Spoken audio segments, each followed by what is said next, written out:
The sound of a joyful congregation singing at an Easter service in Tallinn, Estonia. That is St. Peter and St. Paul Cathedral on this Easter day. And this noise is a generator from Estonia Public Broadcasting, who are televising the service. Welcome to Travelcaster, the travel pod that takes you there.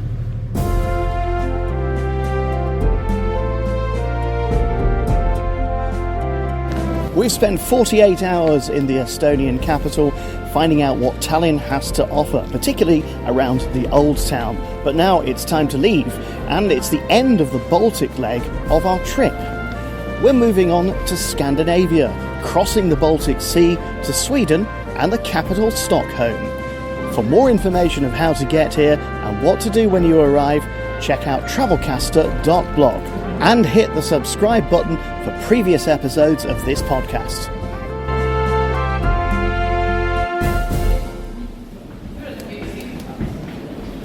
So we've come from the Tallinn city centre to the ferry terminal. It's about a 10-minute trip in a cab. You can get a bus or a tram if you've not got too much luggage. And here we are at the enormous Tallinn port. If you're going to Stockholm, it's going to be Terminal D for the Tallinn ferry, or you may be travelling on the Viking line as well, which I think goes from a different terminal. But Terminal D, it's dead easy to find. All you do is that you get your ticket from your phone or the one that you printed out, you scan it for self-check-in, and then a boarding pass is issued straight away. No passport checks here because we're travelling within the Schengen area of Europe, and now we're ready to board the ship, which is before us on this very long gangway. It's going to take you about 10 minutes to walk from the check-in area all the way up to the ship itself.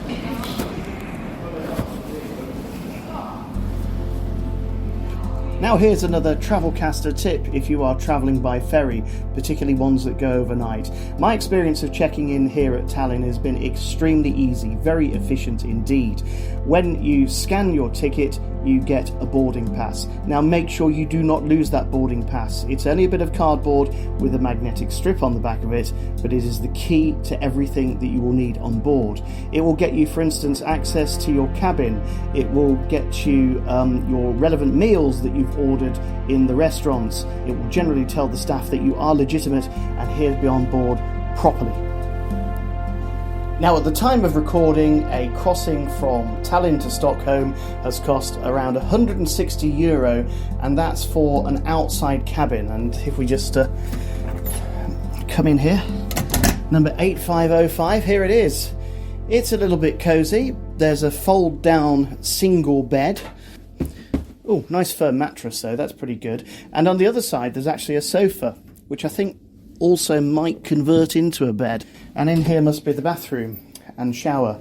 Ooh, this is compact. So this is what you might describe as a wet room. The shower head is directly in front of me, and next to it is the toilet. There is a drain in the floor, so the whole bathroom area will get soaked. Oh, there's a little curtain though. Oh, here we go. One thing to remember about the bathroom though, there's a slight step up, which I just tripped on there. And helpfully, there's a squeegee thing, so that if there's any excess water, I can get rid of it. Let's see. Oh, good water pressure.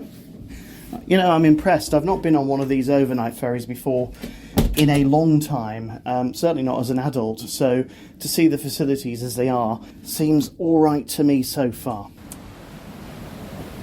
So here we are on the Baltic Queen, setting sail across the Baltic Sea.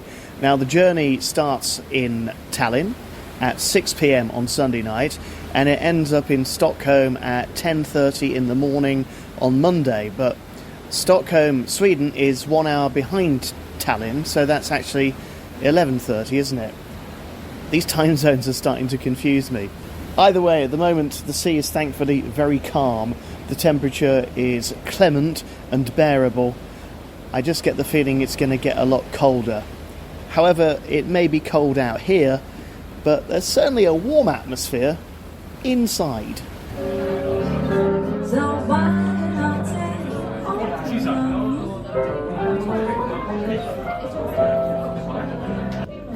And be warned, you will need to warm up when you see the prices of the drinks. There are 4 or 5 different bars on board, all with a slightly different theme. I'm here in the piano bar, but the prices are pretty much the same throughout the ship. A beer will come in at around €7.90, though included with the price of your ticket is one discounted beer at just under €4. Savour it and sip it slowly.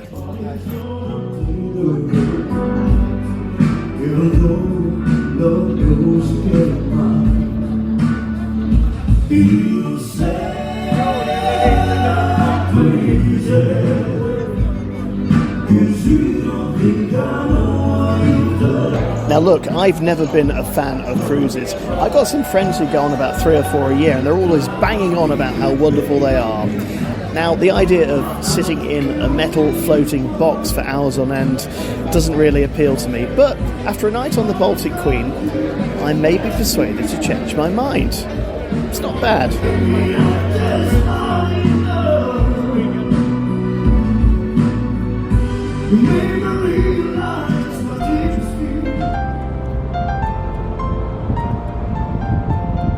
Well, it's 7:30 in the morning aboard the Baltic Queen, heading towards Stockholm, and having crossed the Baltic Sea itself, we're now sort of meandering through fjords. They're not particularly narrow, not particularly spectacular, but they do have lots of greenery, lots of trees, lots of little summer houses, and it all looks rather nice. It's a bit of a grey day though this morning, a bit windy as you can probably hear, and decidedly colder than it was yesterday.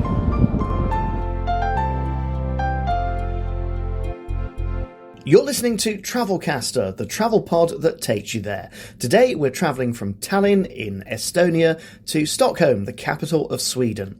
To find out how to get here and what to do when you arrive, head to travelcaster.blog, where you'll see more information and loads of tips. So when you arrive in Stockholm, you'll come through the ferry terminal. There may be some customs checks, they do them randomly, but if you've got nothing to declare, you've got nothing to fear. And then there are signs directing you to local buses and also the Tunnelbana, which is the Stockholm metro. Now, according to my map, the nearest metro train is about 1 kilometre away, but I'm going to follow this sign anyway and see where it takes me. I'm staying right in the city centre of the Swedish capital, so I'm hoping I'll be able to get a connection by public transport. Gardet metro station is indeed a 1 kilometre walk from the ferry port in Stockholm. It takes you over a curious series of walkways right above the harbour, and then across a couple of local streets. Bear in mind that towards the end of that walk, it is a bit of an uphill trek to get to the metro station itself. So if you're not feeling too fit, or if the weather is naff, grab a cab instead. It'll cost you around about €10 to get into the city centre. But if you are on public transport, well, the metro is really easy to use. Gardet station is just 3 stops away from Centralen, the central station itself, and a 24-hour ticket for public transport in Stockholm will set you back around €16. Bear in mind, you will be charged, of course, in Swedish krona. This is a country that doesn't use the euro, so one of my tips is to download an app for your phone that does currency conversion for you. And if you're feeling particularly tech savvy, you can download the SL Public Transport app to your phone, which will help you load up those tickets electronically, rather than having to buy them from a machine or at the customer service window. Well, like much of the rest of our tour, we've been attracted first to Stockholm's Old Town, the Gamla Stan. It's about a 10 to 15 minute metro ride from the central station, and soon you'll come to its centrepiece, the Royal Palace, designed as a Roman palace in the Baroque style. It was rebuilt due to a fire in 1697, says a plaque, that left the old castle 3 crowns in ruins, and the present building was completed in 1754. It is still the official royal residence of the King and Queen of Sweden. As far as palaces go, this is quite spectacular. In front of me is that Baroque building that we described just a moment ago, and all around is a sort of circular facade of Roman columns. There's also a screaming child. Par for the course, really. I don't think he likes the look of the large cannons that his parents are posing by. Now, if you come here to the Royal Palace in the summer, you'll see a daily changing of the guard. It's one of those traditional royal sights that if you're from the UK, you may have seen once or twice at Buckingham Palace. It doesn't happen, though, during the winter. It only happens on a couple of occasions, and then mostly not with the whole ceremony that goes with. So if you want to see that event, you have to come here during the summer. In 1896, a guy called Alfred Nobel died, and he bequeathed his entire estate and fortune to establishing a prize fund. The Nobel Prize Museum is here in Stortorget in Stockholm. It's a pretty market square in the old town, and the museum itself tells the history of the Nobel Prizes. Of course, it's a great honour to receive one, but sometimes it's been controversial. Henry Kissinger's awarding of the prize in the 1970s led to two of the committee resigning. Then there was the likes of Yasser Arafat, the Palestinian leader, and Yitzhak Rabin of Israel for their part in forging what was a fragile peace process in the Middle East. And Barack Obama, who was nominated for the prize, said he wasn't worthy of it. Now, with high taxes, you can expect to pay high prices for your beer in Stockholm. Take, for instance, this bar I'm standing in at the moment, Allistein, just off Stortorget. A beer comes in at 98 Swedish krona, that's around €8.50. But at the international bar near the metro station, it was half that price. Now, some places do happy hour prices, but that was the same price all night, so everyone was happy. And if you'd rather have a sneaky one in your room, that may not be as easy as it sounds. You can only buy drinks with an alcohol percentage of less than 3.5% in supermarkets. All other alcoholic drinks with a higher percentage can only be purchased in the Systembolaget. These state-run stores have had a monopoly on alcohol sales of wines and spirits since 1955. So when you think of holidays and island hopping, you may imagine going somewhere like Greece. But here in Stockholm, you can do it on a mini scale because the city is built on a series of islands. You quickly come to realise that you're surrounded by water everywhere you go. Now, I've hopped across from the old town now to the neighbourhood of Södermalm. This is a nice historic district. There's plenty of good neighbourhood cafes and shops to explore. And if you walk up its steep steps, you soon come to Mariaberget, a wonderful viewing platform that gives you a clear view of the water, the main city before you, and the old town to your right. To get here from the old town, take the number 57 bus, which goes from just behind the Royal Palace, turning right when you see the river, and ride 3 stops to Mariaberget. Now it's time for another Travelcaster tip, this about using Stockholm Central Station.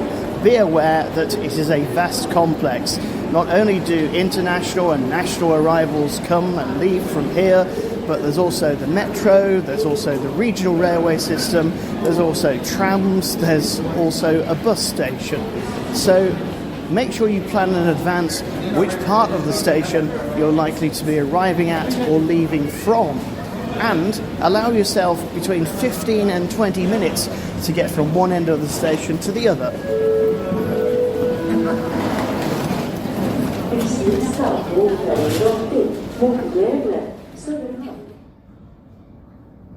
It's freezing cold, there is a chill in the air, and it started to snow in Stockholm this morning.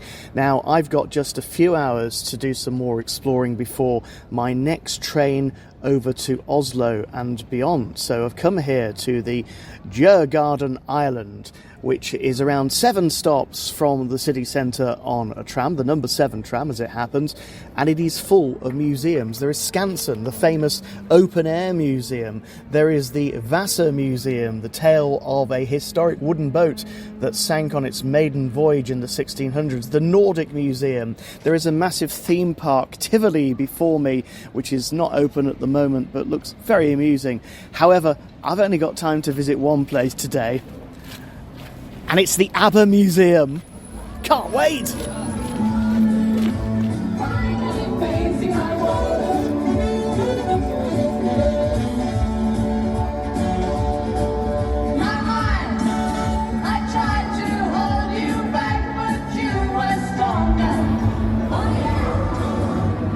This museum is a historical romp through ABBA's tremendous success, including those concerts in Australia and Europe and America where the crowd went wild, quite literally.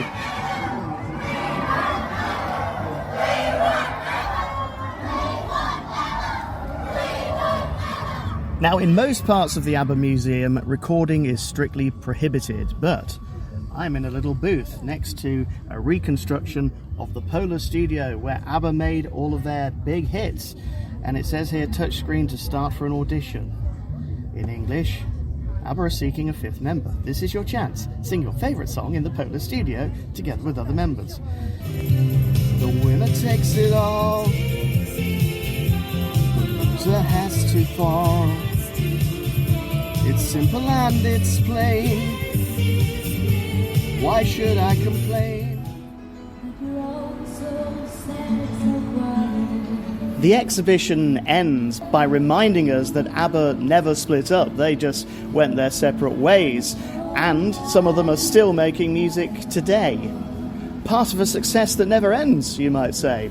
However, our time in Stockholm has come to an end because we must move on now to another destination in the Nordic countries.